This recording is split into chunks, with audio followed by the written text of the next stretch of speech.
Rajakoragulini nozorer kolakshetra Sangorongshalo West Hangkor Administration Nilwaji Jagmabai Biksit Barer Grantee for Rozgar and Ajibika Mission Scheme no Songsari Jaka Kaisa Pandani Bisingte Ashalni Pandao Narwai Okra Ngi Banjaka Social Welfare and Social Education Mantri Tinku Rai MDC Gita Debroma West District DM Dr. Bishal Kumar no Khobaite Kubun Adong Rock land leveling করা আজকের সময় land leveling এর খুব প্রয়োজন নেই। আজকের সময় আমাদের সিসি রোড চাই, পাকা ড্রেন চাই, মানুষের স্বরোজগারের জন্য, স্বনির্ভরতার জন্য মার্কেট স্টল চাই, কোল্ড স্টোরেজ চাই। এই ধরনের যে সমস্ত জিনিস বর্তমান সময়ে মানুষকে আত্মনির্ভর করতে গিয়ে বিকশিত ভারত নির্মাণ করতে গিয়ে যে সমস্ত প্রয়োজনীয় জিনিস রয়েছে সেগুলোর উপরে জোর দেওয়া হয়েছে। বিবিজি রামজি কর্মসূচি এই আওতায় ত্রিপুরা রাজ্যের শ্রমজীবী মানুষের কল্যাণে এক গুরুত্বপূর্ণ যুগান্তকারী সিদ্ধান্ত গ্রহণ করা হয়েছে। এই কর্মসূচির অধীনে ত্রিপুরা রাজ্যের মজুরির হার এটাও আজ শুনলে আপনারা খুশি হবেন আজকের এই অনুষ্ঠানের মধ্যে দিয়ে, যেখানে 256 টাকা ছিল মজুরি আমাদের এই মনরেগাতে, এটাই আজকের থেকে শুরু হলো 300 টাকা। আমাদের যারা শ্রমিকরা রয়েছে তারা 300 টাকা করে পাবে এবং তাকে বাড়িয়ে আজকের থেকে সেটা কার্যকরী হবে। শুধু তাই নয়, কর্মসূচি কার্যকর বাস্তবায়ন নিশ্চিত করার লক্ষ্যে প্রশাসনিক ব্যয়ও 6% থেকে বেড়িয়ে সেটাকে 9% করা হয়েছে। অর্থাৎ যারা এটাকে মনিটর করেন, যারা পরিচালনা করেন, যে দপ্তরের যেখানে আগে 6% ছিল সেটাকে বাড়িয়ে 9% করা হয়েছে। অর্থাৎ এটাকে ইমপ্লিমেন্ট করতে গিয়েও যেন আরও সহায়ক, আরও ভালোভাবে সেটাকে করা যায় তার জন্য সেটা বাড়ানো হয়েছে।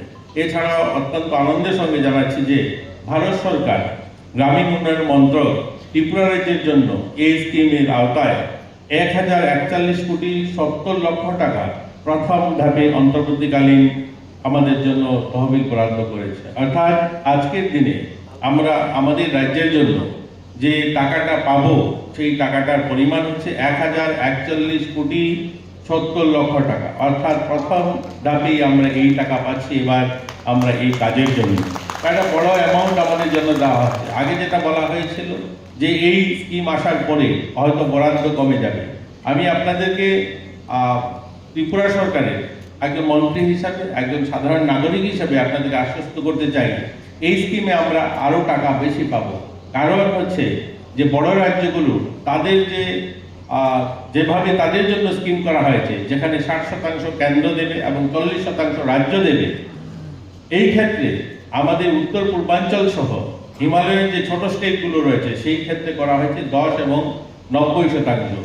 এতএব বড় রাজ্যগুলো তারা সেই টাকা কম নেবে এবং আমাদের মতো ছোট রাজ্যগুলোতে বেশি টাকা পাওয়ার সম্ভাবনা রয়েছে এবং আমরা বেশি টাকা পাবো বলে আমরা আশা করছি। অতএব প্রথম ধাপে একটা বড় টাকা আমরা পাচ্ছি 1000 কোটি টাকা এবং সেই টাকা আমাদের বিভিন্ন পরিকল্পনা ইতিমধ্যে গ্রহণ করা হয়েছে। এই গুরুত্বপূর্ণ পদক্ষেপ নিঃসন্দেহে ত্রিপুরা রাজ্যের গ্রামীণ উন্নয়নের, কর্মসংস্থান সৃষ্টি এবং শ্রমজীবী মানুষের জীবনমান উন্নয়নের ক্ষেত্রে এক নতুন দিগন্তের সূচনা হবে। ভারত সরকারের নির্দেশনা অনুযায়ী আজ ত্রিপুরার প্রতিটি জেলায় এই জনসম্মেলনের আয়োজন করা হয়েছে। এই কর্মসূচিতে জনপ্রতিনিধি, পঞ্চায়েত প্রতিনিধি, বিভিন্ন দপ্তরের আধিকারিকগণ, স্বনির্ভর গোষ্ঠী এবং লাভার্থী এবং সাধারণ মানুষের সক্রিয় অংশগ্রহণ নিশ্চিত করা হয়েছে।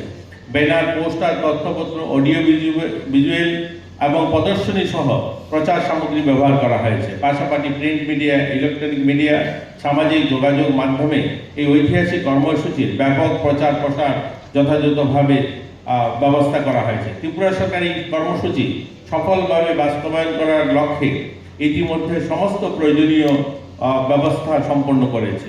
কৃষিকাজের স্বার্থে 60 দিন যে পিক এগ্রিকালচার সিজন ঘোষণা করা হয়েছে, প্রয়োজনীয় বাজেট বরাদ্দ করা হয়েছে। রিজার্ভ ব্যাংকিং অফ ইন্ডিয়ার যে প্রয়োজনীয় অ্যাকাউন্ট খোলা এবং রাজ্য থেকে গ্রামীণ পর্যায়ে পর্যন্ত আর্থিক ও প্রশাসনিক কাঠামো সম্পূর্ণভাবে